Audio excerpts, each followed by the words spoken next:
A lot of recovery advice after having a baby stops at 6 weeks, as if that's the magic number in which you've recovered. If you've had a cesarean section specifically, you might feel at the 6-week mark that you're not quite back to normal. And what you're never really told is that at 6 months, 12 months, 2 years, you might still have some symptoms that haven't disappeared after having a cesarean section. In this video, I'm going to break down the longer term complications or side effects that you might experience after having a cesarean section and flag when you need to go and see a doctor. If you're new here, I've already got 2 videos on this channel about the recovery after a cesarean section, what you need to consider in weeks 1 to 4 after having had the delivery, and weeks 4 to 8 after having had the delivery. So if you're new here, go and watch those and come back to this one. I'm an obstetrics and gynaecology doctor. My name is Remi. I've worked in the NHS for more than 10 years. And in this video, I really want to break down what longer term consequences you might experience after having a cesarean section so that you can flag it up, because it's not unusual for women to have symptoms, feel like they need to go and see a doctor, and often feel gaslit. On this channel, I'm producing content around the recovery postpartum, physically, mentally, and socially. So subscribe to this channel. I've also got a postpartum red flag guide, which I want you to download so that you know what symptoms are worrying after having a baby and when you need to go and seek help. So it's not uncommon for me to come across women who have had cesarean sections and they've had a persistent pain in the pelvis since their delivery, and they go through an ultrasound scan which shows it's normal. They're examined by a doctor and they're like, I can't see anything wrong. And eventually they have a procedure where they have a look inside with a camera, and then they can see bits of tissue stuck together. And once those are divided, can result in the pain disappearing. But the thing that's hard about it is it's really hard to pick up on a scan, on a physical examination, where these adhesions are, even if they exist. So what's important to note is after you've had a cesarean section is that your body's healing from the inside out. You've got the 7 layers that have been cut through at the time of the delivery, and they need to heal. So the uterus starts to heal. There's 2 stitches that are done on those, and then the tissues above it and the muscles need to heal as well. And then the fat, and then the skin. And as they're healing, it produces scar tissue. There's also a risk of the organs getting stuck together. There's also a risk of how the uterus heals, whether or not that can go on to cause pain as well. And typically when you go and do a second cesarean section for someone, you do see those bits of tissues that are stuck together. And depending on you, those types of things can cause you discomfort, can cause you pain, or can cause you no problem at all. And it's important to note, even as I speak in this video, that not every pain that you have afterwards is caused by the cesarean section. But if it happened soon after, it is worth a consideration when you're speaking to your gynecologist, because they're the ones that you want to do the workup, understand your medical history, and decide what the next steps are. The first thing I want to touch on is adhesions. So they're the most common ones. And they're the ones that happen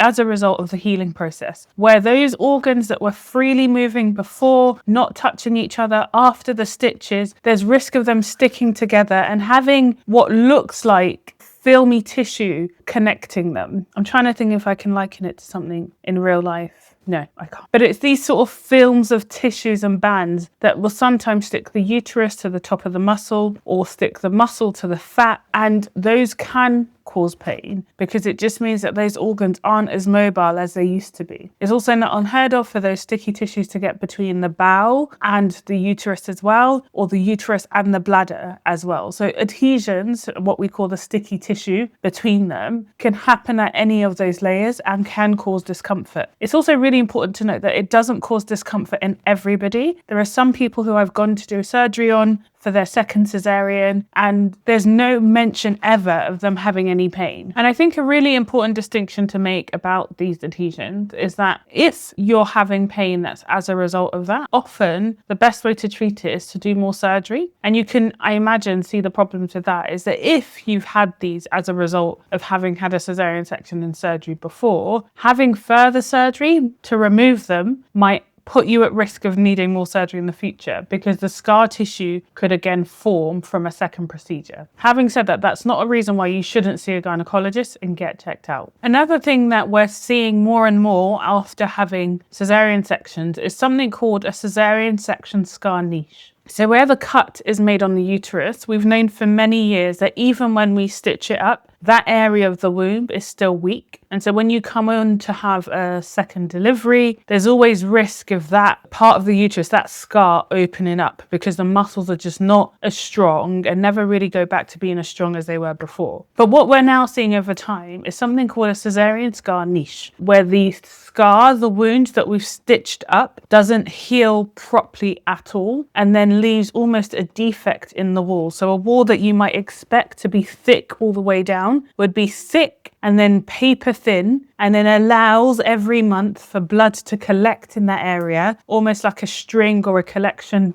funnel for the blood. And then that can present in symptoms for you. So symptoms that you might see with a caesarean section niche: you might get pelvic pain that you've not had before, period pain that you've not had before. What you might notice is after the period, you're getting spotting of blood, so brown spots of blood that might just be coming from where blood is collected in that defect. Pain with sex, issues conceiving the next time round, so subfertility might be as a result. And then in the future pregnancy, there's a risk of the pregnancy itself embedding in that defect and meaning that the pregnancy might itself not carry on. So those are risks that are associated with the caesarean scar niche. And if you were having any of those symptoms, again, it would be advisable for you to go and see a gynaecologist, because there is imaging nowadays that can pick up on the defect that's in that caesarean scar and give you options for treatment of it. Sometimes treatment will require more surgery, but again, that's something that you would specifically discuss with your gynecologist.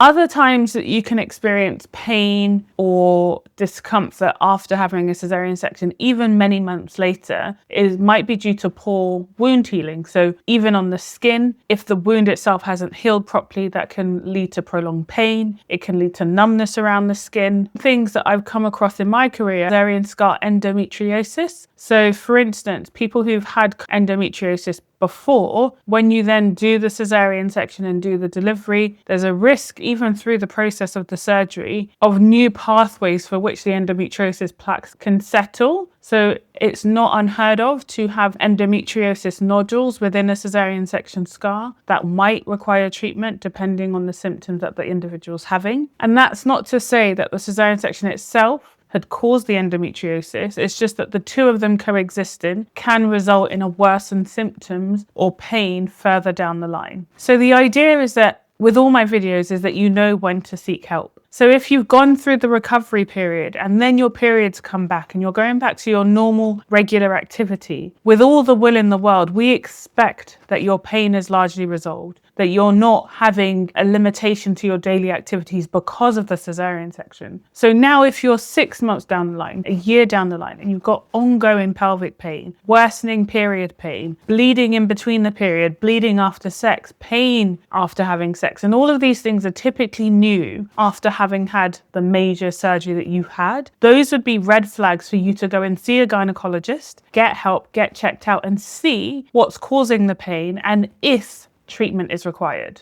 The investigations that they may do at that point are examining the tummy, doing an ultrasound scan. Sometimes an MRI of the pelvis of the area is needed to be able to detect things that an ultrasound scan might not pick up, or even give you an idea of if there is something there to begin with. If there is something that requires intervention, that requires surgery, most places would start with keyhole surgery to divide any adhesions, to repair any niches, things like that, to remove any endometriosis. Things like that can be done. But again, it needs to take into consideration what you want, whether or not you're planning to have more children, how soon you're planning to have the children, and really be what is right for you. There's no obvious prescription as to how to manage this moving forward, and it will be individualized between you and your clinician.